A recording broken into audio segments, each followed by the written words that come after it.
नमस्कार। आज हम पढ़ेंगे जीभा परीक्षा यानी कि टंग एग्ज़ामिनेशन। आयुर्वेद में जीभा परीक्षा जो वर्णित की हुई है बेसिकली दोषों का प्रीडोमिनेंस जानने के लिए किसी पर्टिकुलर डिज़ीज़ में हम जीभा परीक्षा करते हैं, ठीक है? और जीभा परीक्षा जो है हमें पर्टिकुलरली 2 स्रोतों के बारे में जो है वो ज्ञान करवाती है। एक आते हैं हमारे अन्वय स्रोतस और दूसरा है हमारे पुरीश्वय स्रोतस, ठीक है? इन स्रोतों की जो व्याधि है उसका ज्ञान हमें जीवा परीक्षा से होता है और इसके साथ ही आयुर्वेद में क्या बोलते हैं कि 99% जो हमारे डिसऑर्डर्स हैं, ठीक है? रोगा सर्वो अपि जायते मंदाग्नो, ठीक है? तो मंद अग्नि जो है वो सब सारे रोगों का कारण है, यानी कि हम मान सकते हैं 99% डिसऑर्डर्स का कारण क्या है? मंद अग्नि।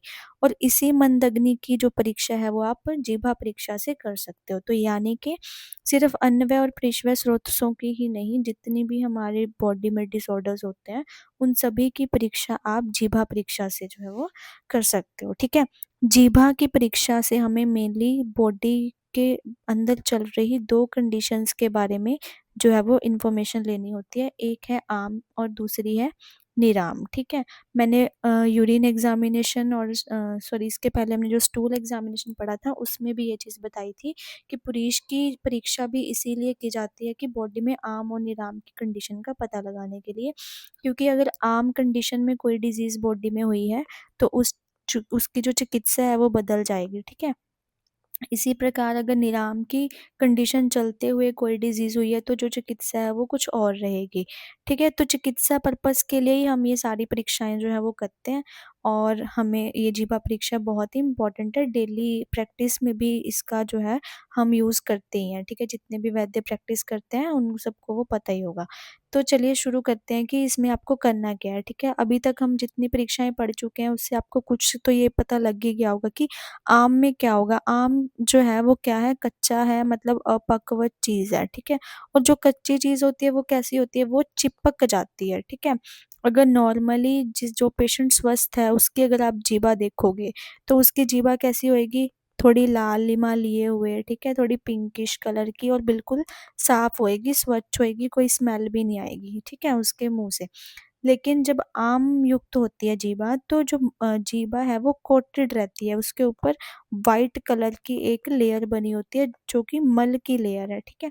तो इसमें हमने बेसिकली जैसे यहाँ पे पेशेंट दिखाया हुआ है ना, तो उसकी आपने जीभ को देखना है कि उसके ऊपर किसी चीज़ की कोटिंग तो नहीं है, ठीक है? अगर कोटिंग है तो मतलब वो आम है, आम से युक्त जीभ है और अगर साफ है, कोई भी कोटिंग नहीं है तो मतलब निराम है। और अगर अब आपको आम-निराम का तो पता लग गया कोटिंग देख के, इसके अलावा और भी चीज़ें आपने देखनी है जैसे कि उसका कलर देखना है जीभ का, कौन-सा कलर है। अगर ज़्यादा लालिमा मतलब अरुण कलर है, तो आपको पता है अरुण कलर किसका कैरेक्टरिस्टिक है? वात का कैरेक्टरिस्टिक है, ठीक है? थोड़ी कृष्ण वर्ण की हो रखी है, बहुत ही ज़्यादा ब्रिक रेड कलर की हो रखी है, तो ये पता है आपको पित्त का कलर है। और अगर थोड़ी व्हाइटिश टोन में जा रही है, श्वेत उसमें जा रही है तो या पेल उसमें जा रही है, कलर में जा रही है, तो वो पता है आपको कि कफ के कैरेक्टरिस्टिक्स हैं ये, ठीक है? इसके साथ ही वर्ण के साथ ही आपने कोई व्रण तो नहीं हो रहा उसके ऊपर, वो भी चेक करना है, कोई भी अल्सर तो नहीं हो रहे, ठीक है? अगर अल्सर्स हो भी रहे हैं तो उसका भी फिर आपने कलर देखना है। इसके साथ ही आपने टेक्सचर भी देखना है, ठीक है? जीभा का कि जो जीभा है वो खुरदरी तो नहीं है, स्मूथ है ना? ये चीज़ें कि उसके जो पैपिला है वो ज़्यादा उठे हुए तो नहीं है। अब आपको पता है कि खर गुण किसका है? वात का, ठीक है? ऐसे ही जो स्निग्ध गुण है वो कफ का है, ठीक है? और थोड़ा-सा स्नेह गुण जो है वो पित्त में भी होता है, तो यहाँ से आपको इसके करैक्टर देख के जीभा के कैसे करैक्टर्स हैं, आपको दोषों का जो है वो पता लग जाएगा, ठीक है? थोड़ा-सा बुक से हम पढ़ लेते हैं। तो यहाँ पे बताया हुआ है कि जीभा वातज जीभा में वातज रोगों में जो जीभा है वो कैसी हो जाएगी, शीतल, खर और फटी हुई फटी-फटी लगेगी। पीतज रोगों में रक्त और श्याम वर्ण की और कफज में वही शुक्ल वर्ण की और बहुत ज़्यादा पिच्छिल या चिपचिपी, उसमें से बहुत ही ज़्यादा म्यूकस सिक्रीशन होगा।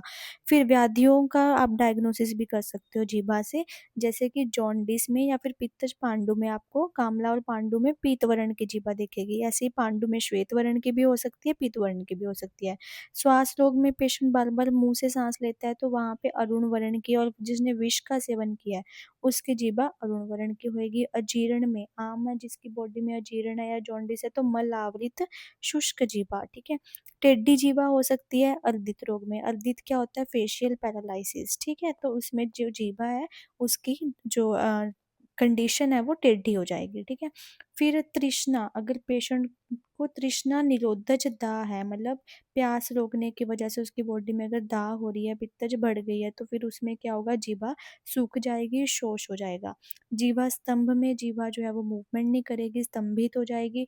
प्रमेह के पूर्व रूपों में, यानी कि डायबिटीज जो व्याधि है इसके पूर्व रूप में जीभा के ऊपर मल युक्त जीभा मिलती है ना, वो मैंने जो बताया कोटेड।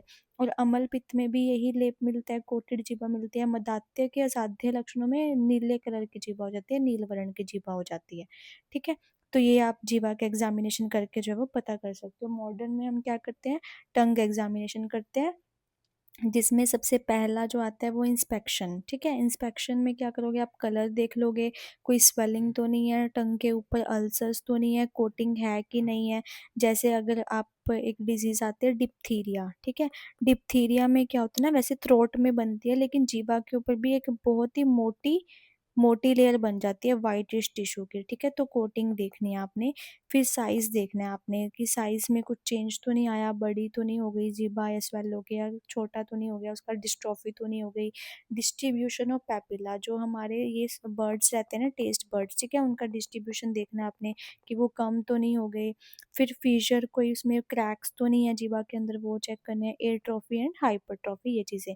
पैल्पेशन में क्या करना है? जीभा को जेंटली पैल्पेट करना है। पैल्पेट मतलब टच करके आपने ग्लव्स डाल के देखना है कि कैसा टेक्सचर लग रहा है, स्मूथ है या फिर आपको रफ टेक्सचर लग रहा है, या पेन तो नहीं हो रही पेशेंट को टच करने पे, टेंडरनेस तो नहीं है, वो चीज़ आपने चेक करनी है। या फिर टच करने पे कहीं से ब्लीडिंग तो नहीं आ रही, ये चीज़ें हमें जो है वो पैल्पेशन करके चेक करनी होती हैं। अब टंग एग्जामिनेशन से क्या पता लग जाता है? एक तो टंग में ही कोई प्रॉब्लम तो नहीं है बचपन से, ठीक है। कंजेनाइटल एनोमलीज, जो कि बच्चे के पैदा होने से ही प्रॉब्लम्स होती हैं, डिजीज़ेज़ होती हैं, वो तो नहीं है, वो पता लग जाएगा। और इसके साथ ही जो बीमारियां जैसे कि iron deficiency, anaemia, leukoplakia, candidiasis जिसमें कि फंगल इन्फेक्शन हो जाती है जीभ में, सिफिलिस वायरल डिसऑर्डर है, ठीक है। ग्लोसियस मतलब ग्लोसाइटिस जिसमें इन्फ्लेमेशन ऑफ टंग हो जाती है, ठीक है। कैंसर्स ऑफ द टंग, तो टंग एग्जामिनेशन से हमें ये पता लग जाता है। देखो अब यहाँ पे एक बहुत ही अच्छी चीज़ मैं आपको समझा सकती हूँ, वो ये कि मॉडर्न का जब आप टंग एग्जामिनेशन पढ़ोगे ना, तो ये बेसिकली कहाँ तक आपको चीज़ें बता रहा है? ये आपको बेसिकली बताएगा सिर्फ टंग के बारे में ही, ज़्यादा इन्फॉर्मेशन आपको दे रहा है कि अगर स्पेसिफिकली उस ऑर्गन से रिलेटेड ही कोई बीमारी है वही आप जान सकते हो, ठीक है। लेकिन हमारा आयुर्वेद देखो, वो हमें 99% डिसऑर्डर्स मैंने बताया था कि मंद अग्नि से होते हैं, और जिसका जिसका डायग्नोसिस आप सिर्फ जीभा परीक्षा से ही कर सकते हो, ठीक है। तो ये आयुर्वेद की पावर है।